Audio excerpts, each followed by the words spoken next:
Today we're going to talk about some techniques that you can use to help you out in combat if your self-defense goes that way. I just want to remind you that this is your last-ditch effort. If at all possible, you want to try to avoid the fight, because once the fight is started, either you or the other person is going to be injured, or both of you could be injured to the point where either one of you aren't the same afterwards. So we have other videos. I'll put a link up here to show you all the ways that we talk about to escape and evade. But just to give you a quick recap on everything, take a look at this flow chart. It kind of outlines how you should be looking at your self-defense situation.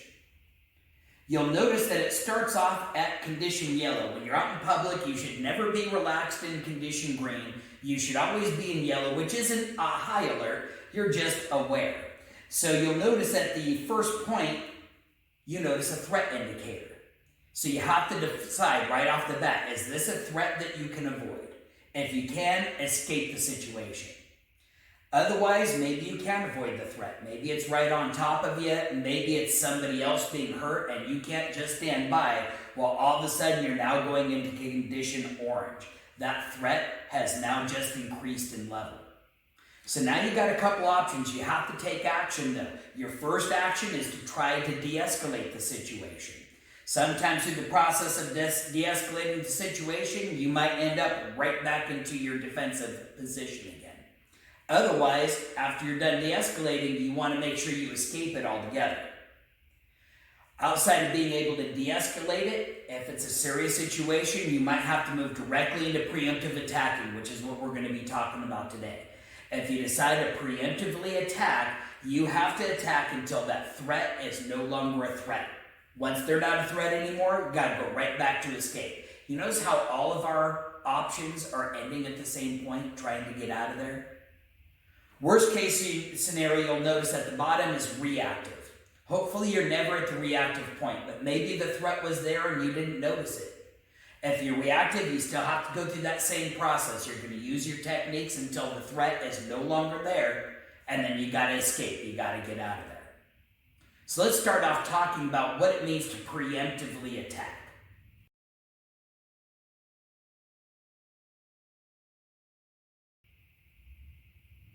In combat, it can really go one of either two ways. It could either be preemptive or reactionary. Preemptive being you've noticed this threat and it can't be avoided, so you're going to choose to escalate it to that point where you're going to eliminate that threat to escape. It's a common misconception that in self-defense you have to let the other guy strike first. Remember, Black's Law said that as long as you're feeling threatened, you're within your right to defend yourself. So if you're feeling threatened, this person says they're going to harm you in some way, you have the right to attack preemptively and eliminate that threat so you can get away to safety. Just make sure that once you've committed to taking it to the physical level, that you commit to it until they're no longer a threat. The reactionary combat is when, well, there's already a strike coming at you. You didn't notice any threat indicators, or maybe you did, and ultimately it has just led up to this point where this guy is already striking at you. So that is reactionary, reacting with your blocks and then trying to, again, eliminate that threat, get away to safety. We're trying to avoid being reactionary. It's always better if you can notice it ahead of time, but you will notice that the same tools that you use as a preemptive attack will also work as a reactionary attack. Again, ultimately eliminating that threat means that you're going to have to commit to harming this person in some way that is going to keep them from getting up and following you.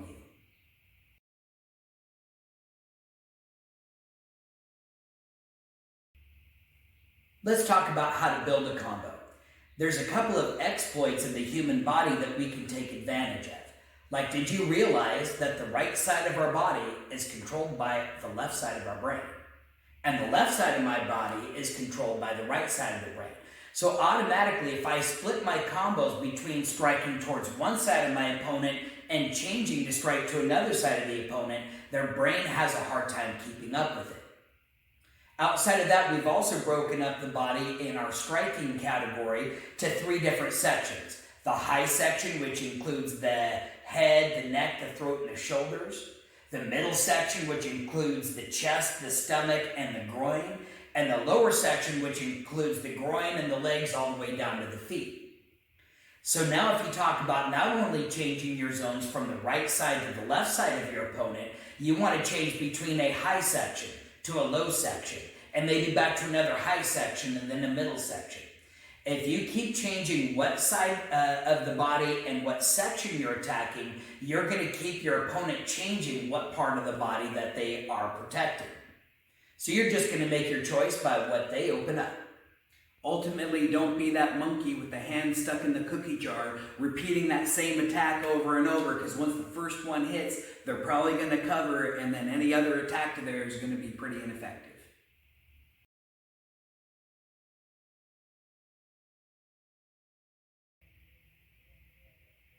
The first thing I need to consider when I'm using a combo is what my primary target's going to be.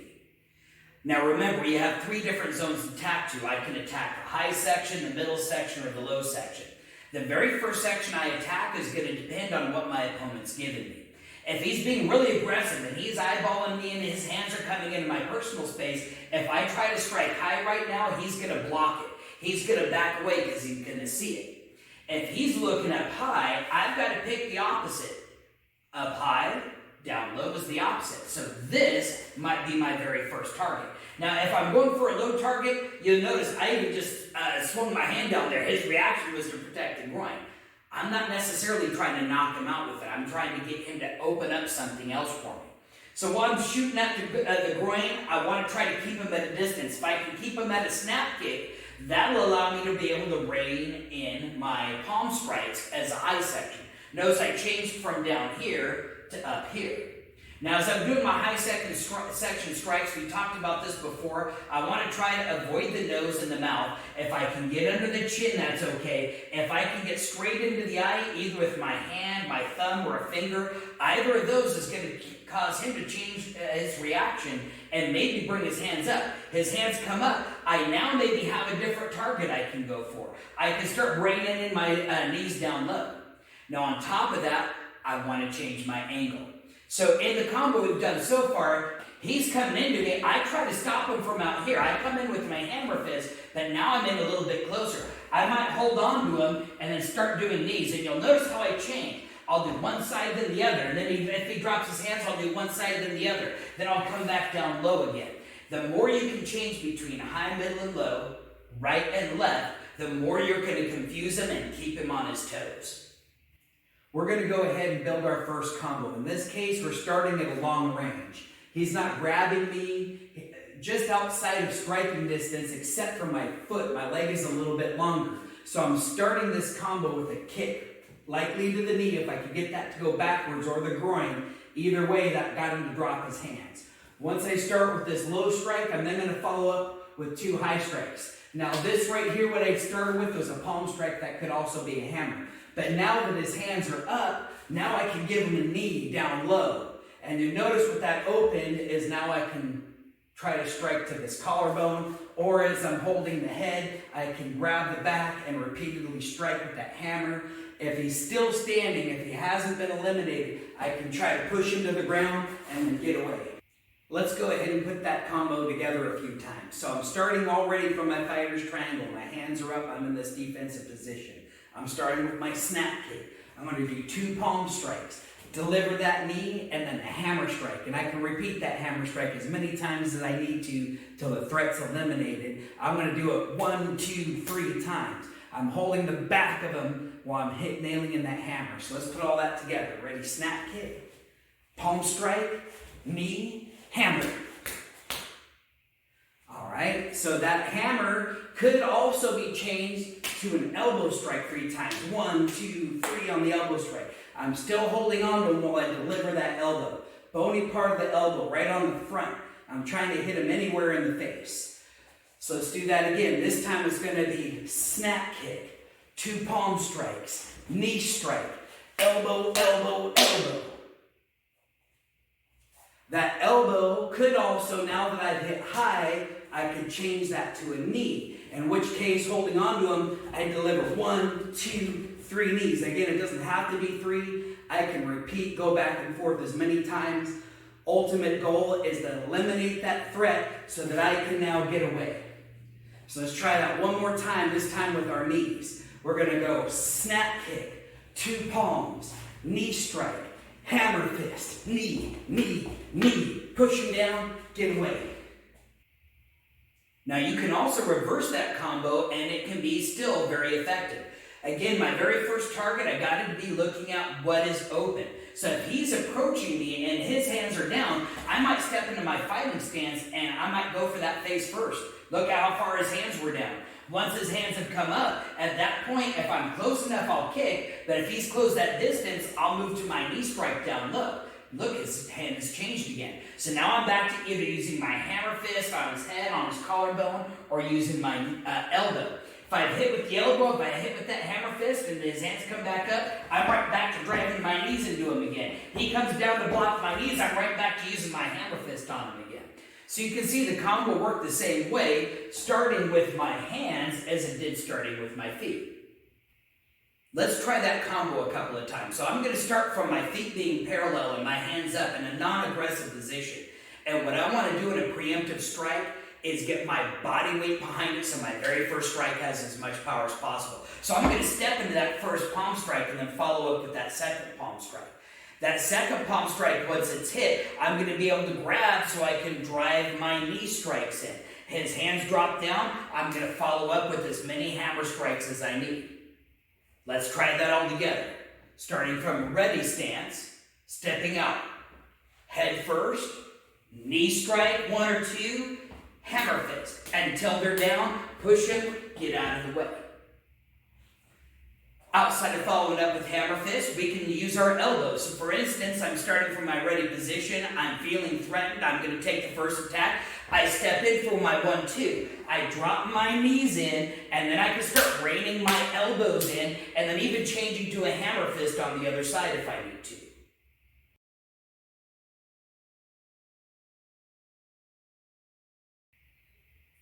Our reactive combos are going to work the same way as our preemptive combos. The only real difference is reactionary. I'm probably going to be covering up from an attack. So again, when I'm doing my cover, I'm putting my hand on my head and I'm looking right between my elbows. So especially if he's hitting me a lot, I'm going to be covering up with both hands. Now I can't stay there though, because I'm not a turtle. Eventually I'm going to get hit. If I try to strike him with my hand and I drop that, I'm going to get hit anyway. So as soon as he starts going in and I cover, I'm going to deliver a knee. There's going to be my first strike. To get him to stop hitting me, I have to hit him. I'm going to use that knee. And you see what that did to his hands. So from there, I can get into my hammer strike, to the collarbone, to the head, doing my elbows. If his hands come up, from covering up there, boom, I got my knees again down here. I can even do that snap kick to the knee, and now there's my opportunity to get away. But ultimately, I'm distracting, going high and low, right from my cover. I'm keeping my guard and delivering that knee, and then getting away. Let me show you an old boxing trick. This one is really good to set up if you want to use your hand strikes before you use your low section strikes. So in this case, if my opponent is raining down blows on me, I want to be feeling for which hand is he hitting. If he hits this hand, I can follow that hand back and hit him in the face with my palm strike. And then I'm just going to change to the offensive, because if I become offensive, he's going to become defensive. So if he's raining down blows and I pick my right timing, and then I can start moving in with my knee strikes. He starts protecting, I can start moving in with my hammer strikes. And so you notice now we're back into our same rinse and repeat combo.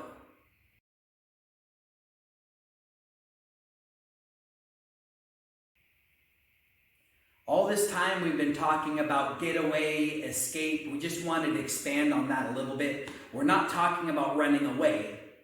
We're talking about running to. Have a purpose in mind. Purpose to it. So that being either running to someone of authority that could help you. Maybe if you're in a bar, that's a bouncer. If you're at school, that might be a teacher. On the street, that might be a police officer, right? If there's a fire, boy, you're going to run to somebody, run to the fireman.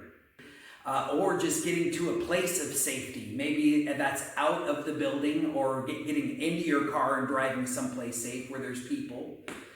So either way, have that purpose. Think about this ahead of time. If you go into your restaurant, what's your best place of safety? Where's your people of authority? Do you have to get out to your car? You think about a fire escape plan, it does you no good to escape through your bedroom door if that's where the fire's at. Same thing if somebody's assaulting you in a bar and you just run out to the parking lot, or his friends out there, you didn't run to safety, you just ran away to more danger. If you ran to the parking lot and immediately got in your car and drove off, well, where are you driving to? If you drive straight home, did they follow you home? If you notice somebody driving or following you, maybe what it is you're driving to the police station. Or a hospital, someplace that has cameras and lights.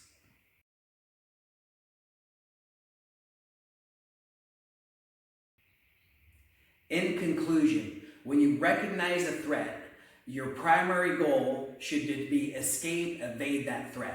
If you can't evade the threat and it increases up to the threat level orange, you now have to decide, can I de-escalate the situation or do I need to use a preemptive attack?